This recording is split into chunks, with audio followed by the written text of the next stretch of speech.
Sir আপনি আমাদের ডেকেছেন? হ্যাঁ ম্যাডাম।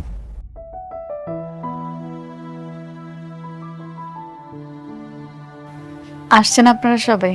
জি ম্যাডাম। আমি আর অফিসে আসবো না। যে কয়দিন কাজ করছি আপনাদের সাথে খুব ভালো লাগছে।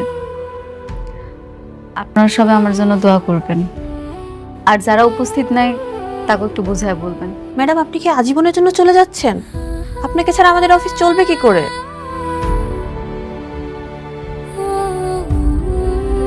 ম্যাডাম ম্যাডাম প্লিজ আপনি যাবেন না, আপনার সিদ্ধান্ত পরিবর্তন করুন। ম্যানেজার আঙ্কেল, আমি আমার জীবনে অনেক কিছু হারাইছি, আমি আর কিছু হারাইতে চাই না। এর থেকে বেশি হারাইলে আমি যা সহ্য করতে পারবো না। সরি। ম্যাডাম ম্যাডাম প্লিজ যাবেন না আপনি।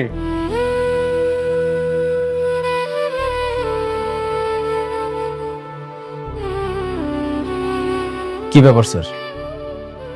একটা বস্তির মেয়ে, ও সরি, সামান্য একটা কর্মচারী চাকরি ছেড়ে চলে যাচ্ছে, তাকে এত রিকোয়েস্ট করার কি আছে? কর্মচারী? আপনি কাকে কর্মচারী বলছেন? আপনি জানেন উনি কে? হ্যাঁ, চিনবো না কেন? ও তো একটা বস্তির মেয়ে, সারা জীবন বস্তিতে ছিল, আর আমার বন্ধু ওকে বিয়ে করেছিল, ওকে ব্যবহার করে আর একটা বিয়ে করেছে, আর আমি ওকে চিনবো না কেন?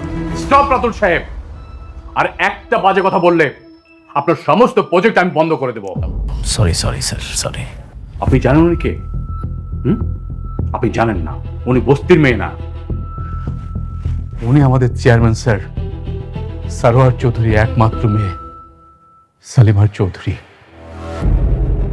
উনি সালিমার গ্রুপ অফ কোম্পানির একমাত্র উত্তরাধিকারী, 50,000 কোটি টাকার মালিক। শুনুন রাতুল সাহেব, আপনাকে কিন্তু আমার এমনি পছন্দ না, তারপরেও আপনি আমার ম্যাডামকে বাজে কথা বলেন। ফার্দার যদি এখন বাজে কথা বলছেন, তাহলে আপনার কাজ আমি ক্যান্সেল করে অন্য কাউকে দিয়ে দেব। কথাটা মনে রাখবেন, মাইন্ড ইট। এই ফকিন্নির ঘরে ফকিন্নি, হাজার হাজার কোটি টাকার মালিক।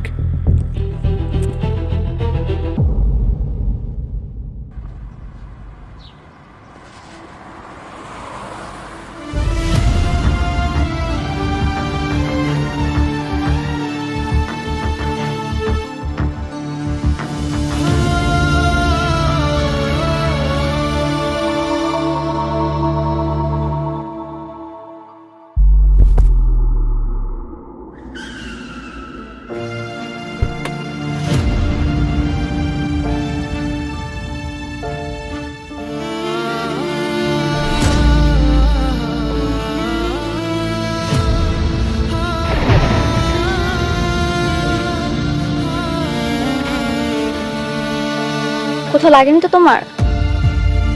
না, আমি ঠিক আছি, ভালো আছি। আপনি এখানে কেন আছেন জান? তোমাকে দেখে তো অসুস্থ মনে হচ্ছে। তুমি এই অবস্থায় বাসা যাবে কিভাবে? চলো গাড়িতে উঠো, পৌঁছে দিচ্ছি। কি ব্যাপার? হঠাৎ করে আপনার কি হয়েছে কম তো? রাস্তা থেকে তুললে উপকার করার চেষ্টা করতেছেন, মতলব কি আপনার? আমার কোনো মতলব নেই। তোমার জায়গায় এখানে অন্য কেউ থাকলে একই কাজ করতাম। না, তাইলে রাস্তাঘাটে অনেক মানুষ আছে যারা বিপদে পড়ছে, হ্যাঁ গো সাহায্য করে। আমার আপনার সাহায্য করতে হবে না, আপনি যান।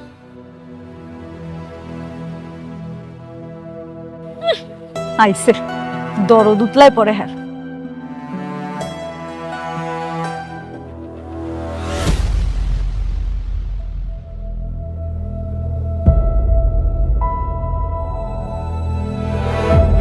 অনেকেই বাচ্চার বাপ, তাই না? না,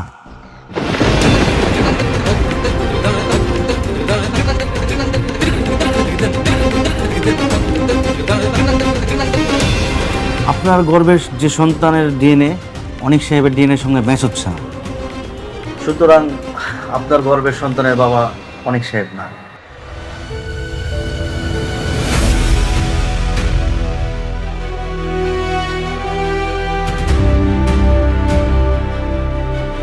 আমি জানতাম এই সন্তানের বাবা আমি না। আজ নিশ্চিত হলাম এই টেস্টের রিপোর্টের মাধ্যমে। মেঘলা, তুমি এতটা নিচে না নামলেও পারতে।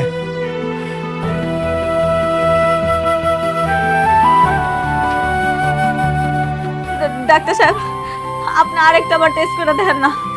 আমার মনে হচ্ছে এই টেস্টের রিপোর্টে ভুল আছে। আমি জানি এটার ভিতরে কোনো না কোনো ঝামেলা আছে। আপনি আরেকবার টেস্ট করেন।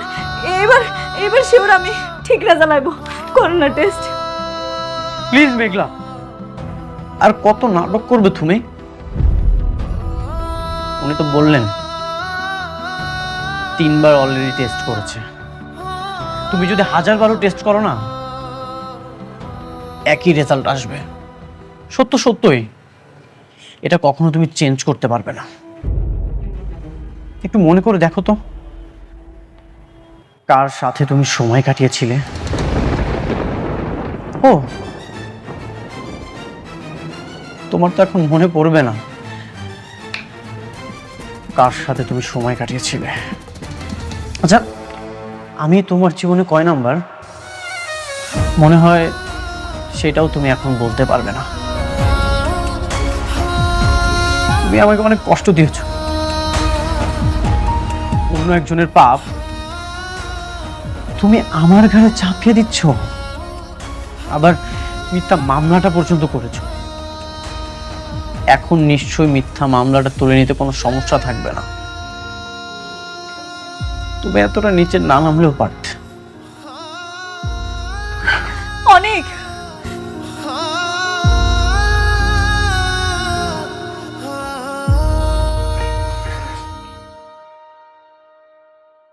ডাক্তার সাহেব, আমি আপনার দুটো পায়ে পড়ি। ডাক্তার সাহেব, আমার এই অপবাদের হাত থেকে আপনি বাঁচান।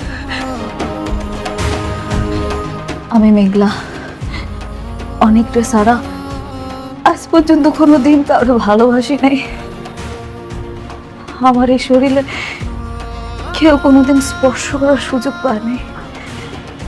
এত বড় একটা অপবাদ কেমনে মাইনা নেব আমি? অনেক আমারও ভুল বুঝতেছে, কিন্তু আমি তো জানি এই সন্তানের বাবা অনেক। আমার কি মনে হয় জানেন, মেশিনটা না নষ্ট, এর লিগে ভুল রিপোর্ট আইতেছে। আচ্ছা ভাইয়া, আপনার যদি আমার মতো একটা বোন থাকতো, আর এই বোনটারে মানুষ এরকম মিথ্যা অপবাদ দিত, আপনি কি সহ্য করতে পারতেন? গো ভাইয়া, আপনার দুটো পায়ে পড়ি ভাইয়া, আমার এই অপবাদের হাত থেকে আপনি বাঁচান। আর একটা বার টেস্ট করুন ভাইয়া। ভাইয়া প্লিজ আর একটা বার টেস্ট করুন ভাইয়া। বোন দেখেন, আমি এটা 3 বার টেস্ট করেছি, বারবার একই রেজাল্ট আসছে। আপনার বিশ্বাস না হলে আপনি অন্য কোনো ডাক্তার থেকে টেস্ট করতে পারেন, কিন্তু সত্য হলো এটাই, আপনার গর্ভের যে সন্তান তার বাবা অনেক সাহেব না।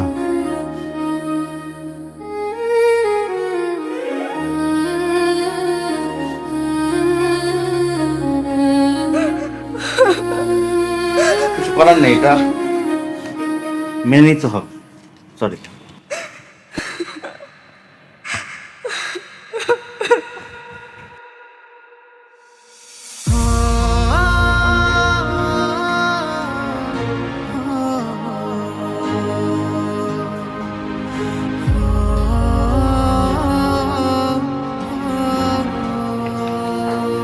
কি হলো অনেক চুপচাপ বসে আছো কেন?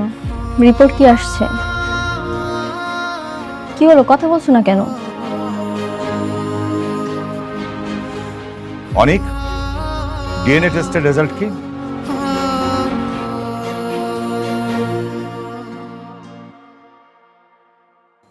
কাগজ কখনো মিথ্যা বলে না, মিথ্যা বলে মানুষ।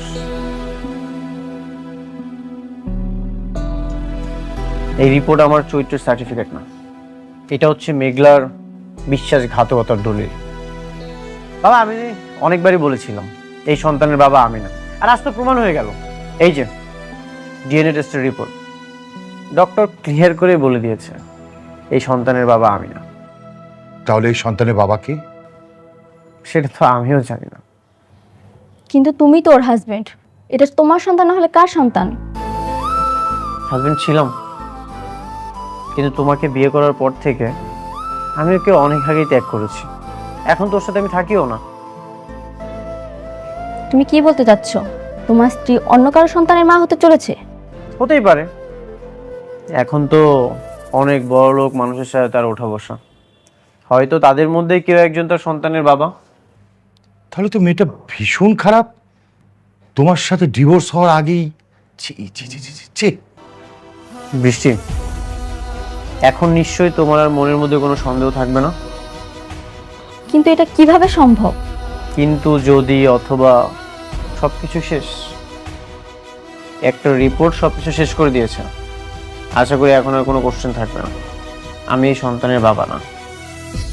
আইনি জটিলতা কেটে গেলে আমি ওকে ডিভোর্স দিয়ে দিব। কিসের আইনি জটিলতা? প্রেগনেন্ট অবস্থায় ডিভোর্স দেওয়া যায় না। এখন যদি আমি ডিভোর্স দিতে যাই, নানা রকম ঝামেলা হতে পারে। আমি এত কিছু বুঝতে চাই না, তুমি কি ডিভোর্স দাও। তুমি কি করে ভাবলে আমি সব কিছু মেনে নিব? এটা কখনোই সম্ভব না। কাগজে ডিভোর্স হয়তো কয়েক মাস লাগবে। ওকে আমি মন থেকে ডিভোর্স দিয়ে দিয়েছি।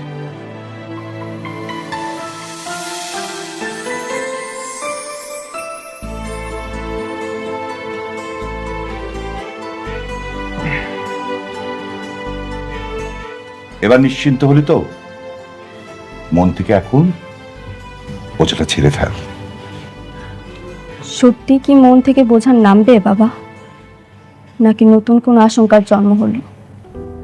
দেখ মা, প্রত্যেকটা মানুষের জীবনে না ঝামেলা থাকবেই। কেউ আমরা ঝামেলা থেকে মুক্ত না। তুই একটা বিষয় নিয়ে যত টেনশন করবি না, সেটা তত জটিল হবে।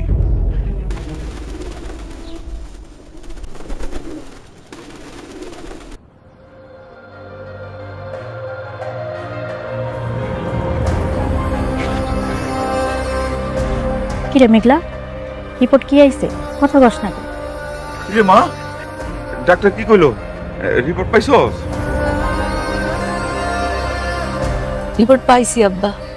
রিপোর্টে কি আইছে?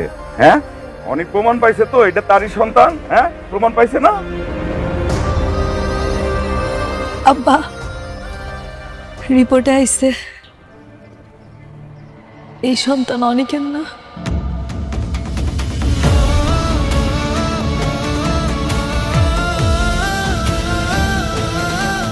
ডিএনএ টেস্ট মিলে না আব্বা। এই তোমরা খারে খারে কি শুনো? হ্যাঁ, যাও যাও যাও করে যাও। এই যাও করে যাও।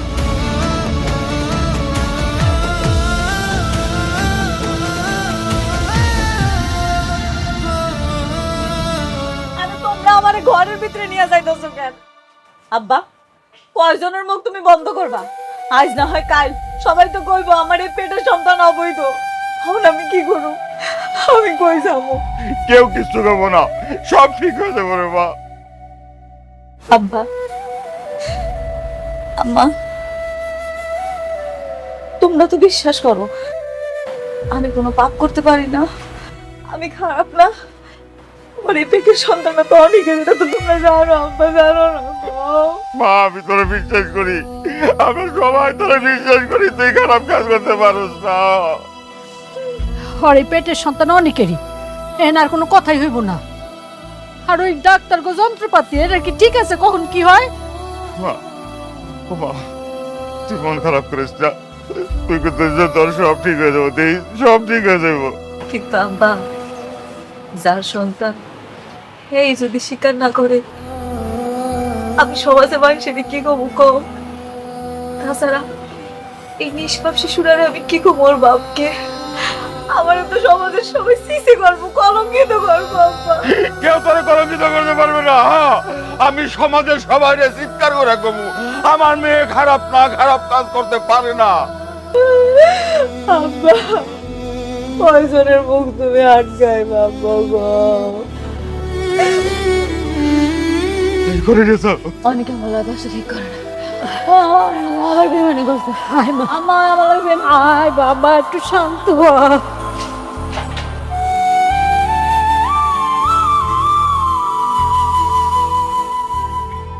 তুই পরের টেবিলে যা বসে পড়তে পারিস না? এখানে বসে পড়তে হবে কেন? বাপ্পার সামনে সারাক্ষণ আজাইরা। কি হলো আঙ্কেল, ওকে বকছেন কেন? কিসের মিষ্টি? খেলা তো পুরো জমাই দিছি আঙ্কেল। কিরকম? অনেক এখন মেঘলারে সবচেয়ে বেশি কেয়া করে। তুমি সত্যি কথা বলতেছো তো? হ্যাঁ আন্টি, আমি যে কাজটা করছি না, এখন ওদের মধ্যে এখন তৃতীয় বিশ্বযুদ্ধ শুরু হয়ে গেছে। আচ্ছা বাবা, আমি যে এর মধ্যে অফিসে যাই একদিন কানে বিষ ঢেলে দিয়ে আসলাম, তাতে কোনো কাজ হয়েছিল? তাতেও হয়েছে, কিন্তু আমি কি করেছি সেটা জানবেন না?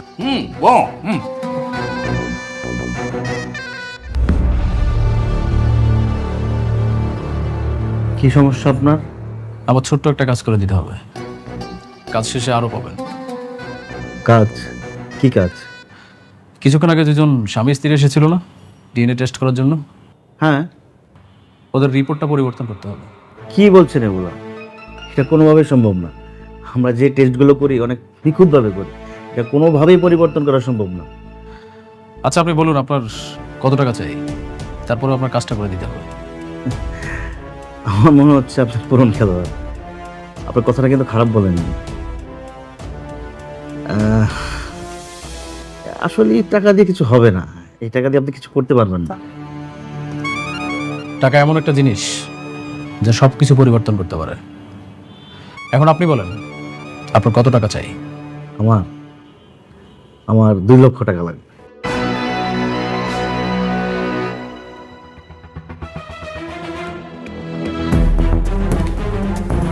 ওকে ডান, কাজ হয়ে যাবে।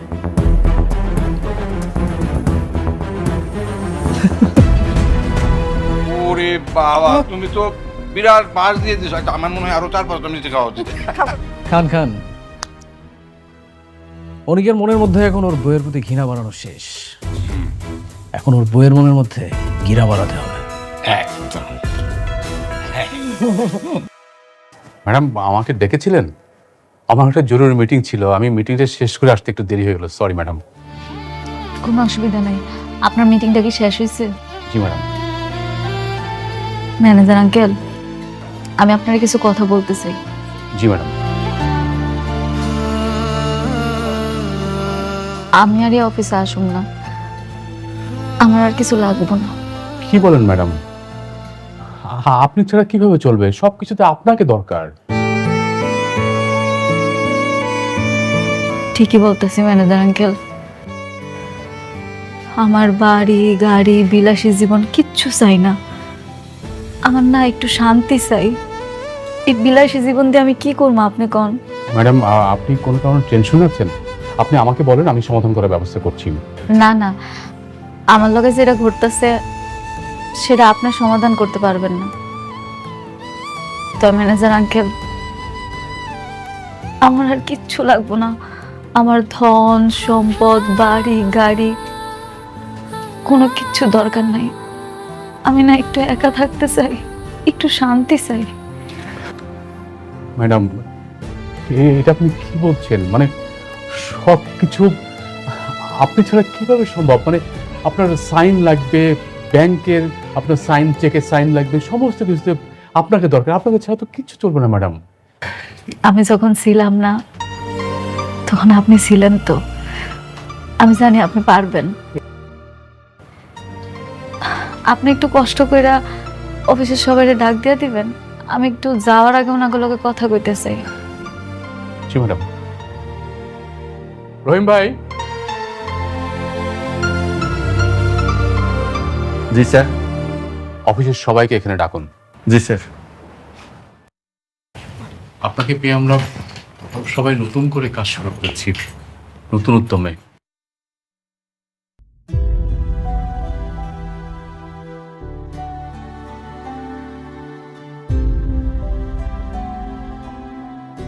দুষ্ট বাঘিনী, তুই অনেক লোভী। এর আগেও তুই লোভ করে টয়াদের জমির সকল টমেটো নষ্ট করে দিয়েছিস। এখন আবার টয়াদের জমির সোনার টমেটোগুলি চুরি করতে এসেছিস। দাঁড়া, এখনই তোকে আমি মজা দেখাচ্ছি। এই নে। ওরে বাবা রে, ওরে মা রে, সোনার টমেটো গাছ, আমাকে ছেড়ে দাও।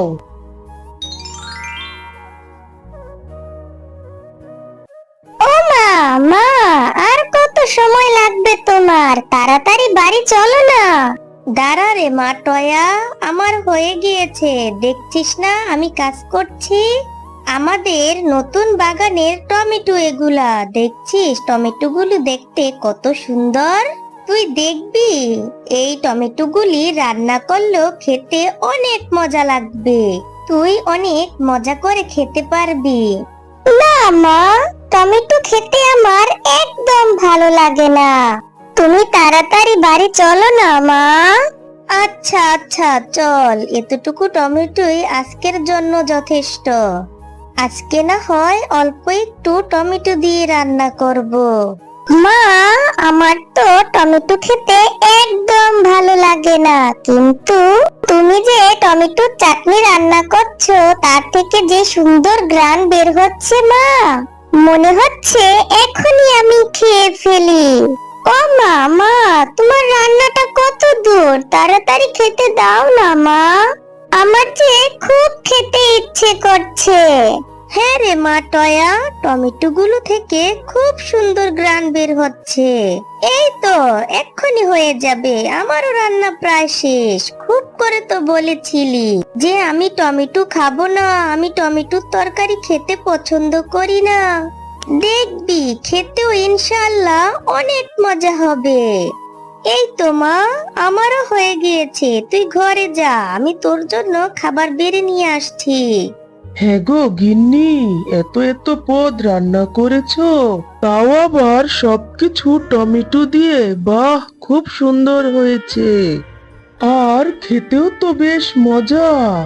হ্যাঁ গো, আমাদের টমেটো বাগানের টমেটো, আর খেতেও বেশ মজা হয়েছে। এবার আমাদের জমিতে যে নতুন টমেটো গুলি ধরেছে দেখতে বেশ সুন্দর, আর খেতেও বেশ মজা।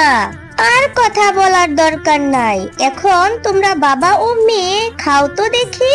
হ্যাঁ মা, আমাদের জমিতে যে টমেটো গুলো ধরেছে তা দেখতেও সুন্দর আর খেতেও বেশ মজা। মা, আমাদের জমিতে তো অনেক টমেটো হয়েছে, এখান থেকে কিছু টমেটো পেড়ে বাবা তো বাজারে নিয়ে বিক্রিও করতে পারে, তাই না মা? হ্যাঁ গো, আমাদের মেয়ে তো ভালো কথাই বলেছে, জমির টমেটো গুলো কিছু পেড়ে তুমি বাজারে নিয়ে বিক্রিও তো করতে পারো, তাহলে আমাদের কিছু টাকাও তো আসবে। তুমি কালকে বরং আমাদের জমি থেকে কিছু টমেটো পেড়ে বাজারে নিয়ে বিক্রি করে এসো। হ্যাঁ গো গিন্নি, তুমি ঠিকই বলেছো, এমনিও হাতে কোনো টাকা নেই, কালকে বরং কিছু টমেটো বাজারে নিয়ে বিক্রি করে আসবো। আর কিছু টমেটো বিক্রি করতে পারলে ভালোই তো হয়, হাতে কিছু টাকা আসবে। পরের দিন কিছু টমেটো মিসকে বাজারে নিয়ে বিক্রি করতে চলে যায়, আর মিসকের টমেটো গুলো এত সুন্দর ছিল যে বাজারে সবাই অন্যান্য সবজি কিনা বাদ দিয়ে মিসকের থেকে টমেটো কিনে বাড়ি নিয়ে চলে যায়। এই দেখে তো বাঘ মামা রাগে জেদে গজগজ করতে থাকে। হ্যাঁ গো মিসকে ভাই, তোমার জমি টমেটো গুলো দেখে তো খুব সুন্দর মনে হচ্ছে, মনে হয় খেতেও বেশ মজা হবে। আমি তো রোজ আসবো তোমার জমির টমেটো কিনতে। হ্যাঁ গো, তোমার মনটা আজকে এত খারাপ কেন, কি হয়েছে বলো আমাকে? বাজারে কি বেচাকেনা ভালো হয় নাই আজকে? গিন্নি, মন খারাপ হবে না তো কি হবে, মিসকে ওদের জমিতে টমেটো চাষ করেছে, আর সেই টমেটো নিয়ে বাজারে আজকে বিক্রি করতে এসেছে, তাই তো কেউ আমার সবজি কিনে নাই, সবাই মিসকের থেকেই টমেটো কিনে নিয়ে বাড়িতে চলে গেছে। আজ আমার তাই কোনো বেচা কিনে হয় না। ওর টমেটো গুলি এত সুন্দর যে সবাই ওর দোকান থেকে টমেটো কিনে, কেউ আমার দোকান থেকে একটা সবজিও কিনে না। এখন কি যে করি, এরকম চলতে থাকলে তো আমার ব্যবসা একেবারেই বন্ধ হয়ে যাবে। ও এই ব্যাপার, ওগো তুমি কোনো চিন্তা করো না, এই মিসকের ব্যবস্থা আমি করছি। শুনো শুনো, আমার একটা বুদ্ধি এসেছে, যদি মিসকের সেই বাগানে টমেটোই না থাকে তখন মিসকে কি বিক্রি করবে বলো তো? হ্যাঁ গো গিন্নি, ঠিকই বলেছো, তাহলে আমাদের এখন ওদের ওই জমির টমেটো গুলো নষ্ট করে দিতে হবে। হ্যাঁ গো হ্যাঁ, এখনই চলো তাড়াতাড়ি যাই। ওগো তাড়াতাড়ি করো গো, কেউ এসে দেখে ফেললে কেলেঙ্কারি হয়ে যাবে। কাজটা শেষ করে তাড়াতাড়ি চলো। হায় আল্লাহ, এ কি হলো? আমাদের জমির টমেটো গুলো কে এভাবে নষ্ট করে দিয়ে গেল? হায় আল্লাহ, এ কি হলো আমার? এখন আমরা কি করব? আমাদের সমস্ত আয় উপার্জন তো নষ্ট করে দিল। এখন আমরা কি করব? ওগো, তুমি কোনো চিন্তা করো না, আল্লাহ আমাদের একটা ব্যবস্থা করে দিবে। মা, চলো না আমরা এখান থেকে কিছু টমেটো নিয়ে আমরা রান্না করব, আর কিছু টমেটো আমরা ফেলে দিব। এখন আর কান্না করে কি হবে? এরপর তারা তাদের জমি থেকে পচা পচা কিছু টমেটো এনে তাদের রান্নাঘরের এক কোণায় ফেলে দেয়।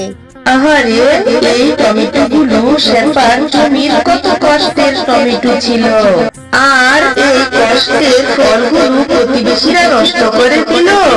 আমি এক্ষুনি জাদুকরি শক্তি দিয়ে এই পচা টমেটো গুলো সোনার টমেটো গাছে রূপান্তরিত করে দেই।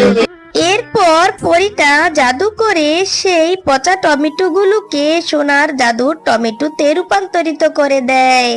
ওমা, দেখো আমাদের সেই পচা টমেটো গুলো থেকে কি সুন্দর টমেটো গাছ হয়েছে। এগুলো মনে হয় তো সোনার টমেটো গাছ। এরে মা, তাই তো দেখছি, আমি তো আমার নিজের চোখেই বিশ্বাস করতে পারছি না। কি সুন্দর সুন্দর সোনার টমেটো জন্মেছে গাছে।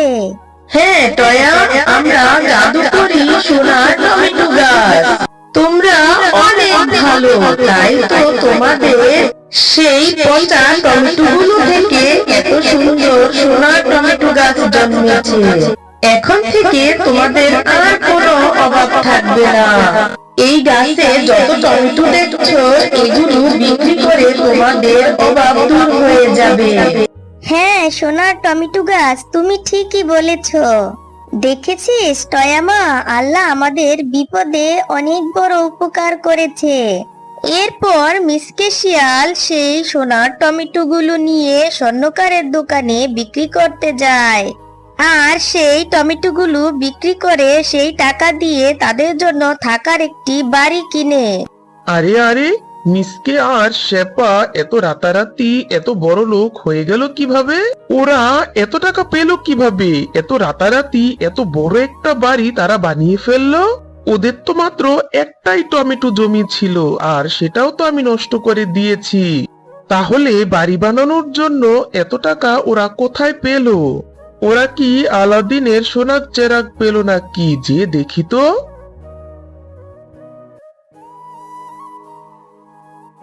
ও, এই ব্যাপার, ওদের রান্নাঘরে সোনার টমেটো গাছ হয়েছে, এই ব্যাপার। যাক, ভালোই হলো, আমি এখন এই শুদ্ধ টমেটো গাছগুলি উঠিয়ে নিয়ে যাব, তারপর আমি অনেক ধনী হয়ে যাব। হা হা হা হা হা। দুষ্ট বাঘিনী, তুই অনেক লোভী।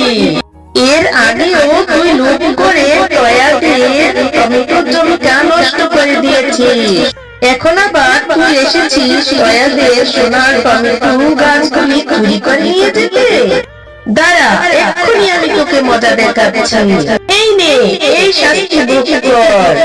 ওরে বাবারে, ওরে মারে, সোনার টমেটো গাছ, আমাকে ছেড়ে দাও, আমি আর কখনো এরকম করব না। আমাকে ছেড়ে দাও সোনার টমেটো গাছ, ছেড়ে দাও আমাকে।